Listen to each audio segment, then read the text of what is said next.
Je vais le mettre là, ça va être beaucoup plus simple. Beaucoup d'émotions en étant en face de vous. Beaucoup d'émotions parce que j'appartiens à une génération. J'appartiens à une génération qui a longtemps eu le sentiment, pour reprendre une phrase toute faite, de prêcher dans le désert.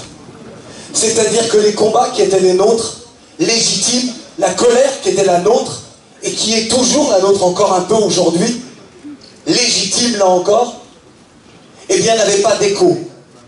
Alors, certes, pas d'écho auprès de ceux dont nous nous plaignons de l'attitude vis-à-vis de nous, mais surtout, et c'était le plus grave, le plus dramatique, le plus révoltant même, d'écho auprès des nôtres qui partageaient la même condition humaine, étaient comme nous, des damnés de la terre. Et aujourd'hui, en vous regardant toutes et tous, de toute génération, je me dis, mon cher Kémy, Eric, et toute l'équipe, toutes les sœurs et les frères d'Urgence panafricaniste, vous avez réussi quelque chose que nous n'avons pas réussi. Nous avons fait une première marche, et vous avez réussi cette marche.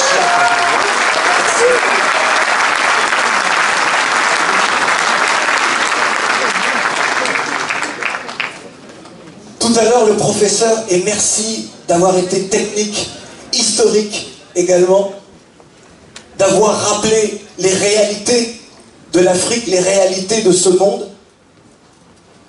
Merci d'avoir rappelé la position des peuples afro au sein de l'humanité, parce que nous ne sommes pas en marge de l'humanité. Merci de l'avoir dit également.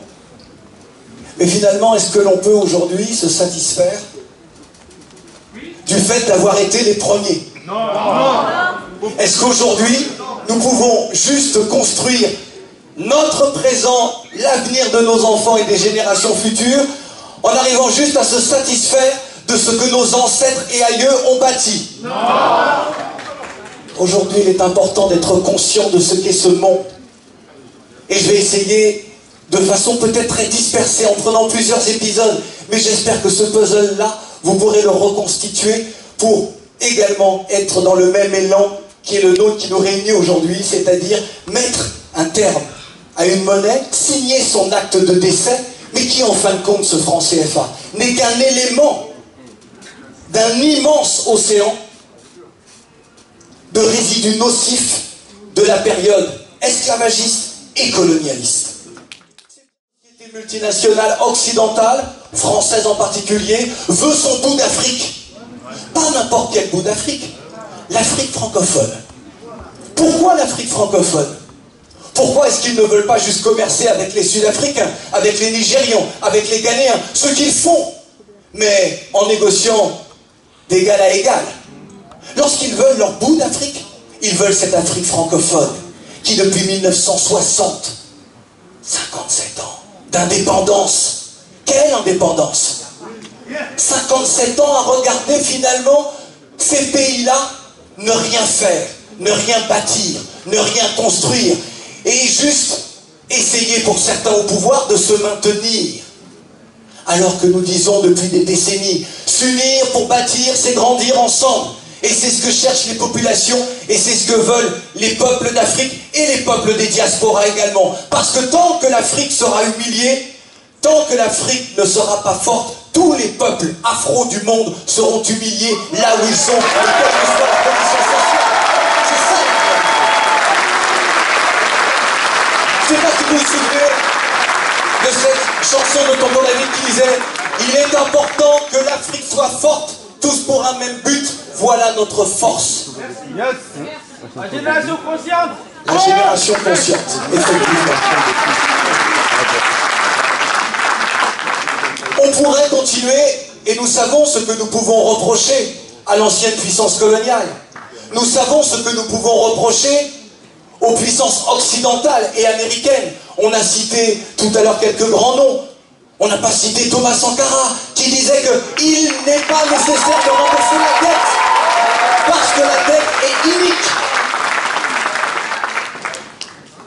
Lorsque vous avez des chefs d'État qui aujourd'hui vous parlent de leurs problèmes, de l'affaire des biens mal acquis. D'ailleurs, j'ai dit à l'un d'entre eux, vous devriez arrêter de céder à ces sirènes-là. Dites au moins, par dignité, par respect pour votre peuple, dites l'affaire dite des biens mal acquis. Il faut toujours apporter la contradiction lorsqu'on est dans la communication, puisqu'en France, on communique contre vous, sachez-vous apporter la communication sur, justement, la contestation. Et puis je lui disais, mais qu'avez-vous? Vous êtes le président, je dirais pas quel pays, pas par charité, mais presque. Vous êtes le président de ce pays. On attend de vous que vous fassiez les choses pour ce peuple. Qu'avez-vous à faire de ce qui s'écrit dans la presse française? Est-ce que le biberon de la colonisation coule encore si fort est-il si bon ce lait pour que vous puissiez vous soucier de ce qui se dit sur vous en France? Votre seule préoccupation, c'est votre peuple. Lorsque vous regardez dans certains pays les infrastructures construites, exceptionnelles, magnifiques, impressionnantes, pharaoniques, mon cher Nicolas, et lorsque vous dites aux responsables politiques, où en êtes-vous en termes de budget sur l'éducation? Et là on vous dit, on commence par les infrastructures, l'éducation viendra après. Voilà où est notre inconscience et voilà où nous devons évoluer en termes de mentalité.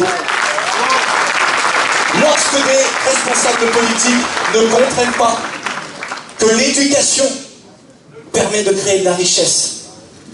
Lorsque nous sommes en Afrique, avec mon équipe, nous réalisons des conférences Génération Consciente dans 2 pays que je ne vais pas citer. Lorsque j'ai interrogé les jeunes, quelle est pour vous la première... Non, c'est pas très important. Je vous dirai pourquoi tout à l'heure. Lorsque vous posez cette question, quelle est pour vous la première des matières premières, la première des richesses d'un pays? J'ai tout entendu. Le pétrole, la bauxite, l'uranium, le coltan. J'ai tout entendu, tout. Il n'y a qu'au Niger où des jeunes instantanément m'ont dit, nous, la matière grise, ce que nous avons là, à l'esprit.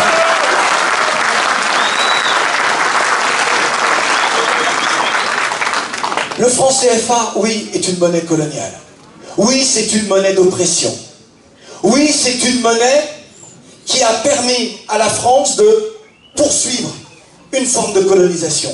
Le général de Gaulle, qui a été cité tout à l'heure par Nicolas, disait « La France continuera de jouir des richesses découvertes en Afrique. » Et c'est bien ce qui se passe. Je parle devant vous, mais également en présence d'une personne pour qui j'ai beaucoup de respect, non pas pour sa naissance, mais pour les combats qu'elle mène aujourd'hui, pour les afro-descendants, auprès des Nations Unies et à l'international en général. Elle est là, mais son nom est un nom illustre. Elle a 2 noms illustres d'ailleurs. Mendès France et Fanon. Elle est la fille de France Fanon. Elle est ici.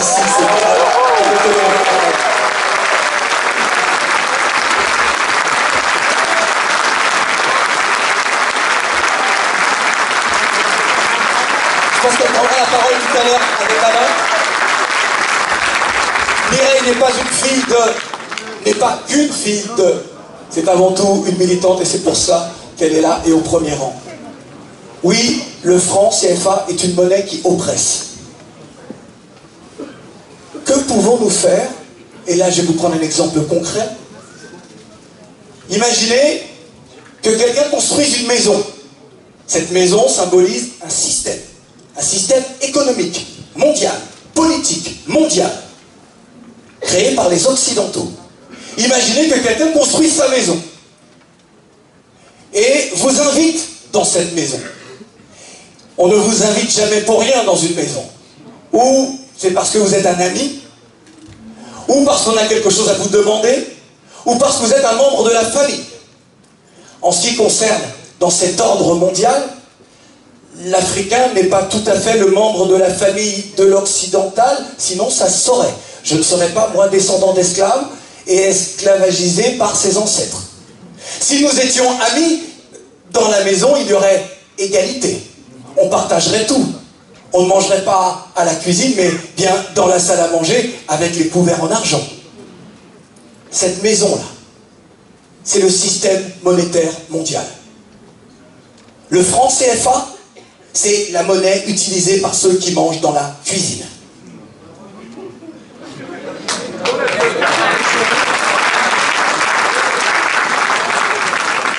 J'ai un CFA, là,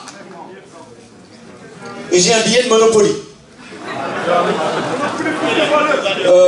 Je suis pas certain que le billet de Monopoly ait moins de valeur que le CFA. Lorsque vous êtes dans la maison de quelqu'un, c'est lui qui décide de la position qui sera la vôtre. Dans ce système monétaire mondial, nous avons tous été très attentifs à ce qu'a dit notre aîné, mais ce système-là a été créé par d'autres, non pas pour donner une égalité aux autres, aux nouveaux entrants, mais bien pour poursuivre un pouvoir, asseoir un pouvoir, conserver un pouvoir. Lorsque l'on vous invite à participer à un système monétaire, c'est pour continuer à vous contrôler. Lorsque les pays du Golfe, la péninsule arabique, croulent sur les milliards, les trillions de milliards, les trillions de milliards, ils ne menacent en aucun cas le système monétaire mondial. En aucun cas. Si demain, vous permettez à l'Afrique, parce que les Occidentaux ont décidé que chacun avait son rôle, et les êtres humains s'habituent à tout.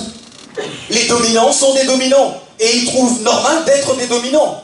D'ailleurs, ils ne comprennent pas lorsque vous leur dites « mais la colonisation est un crime contre l'humanité ». Mais non, mais pas du tout. Comme disait François Fillon, la France voulait partager sa culture avec l'Afrique.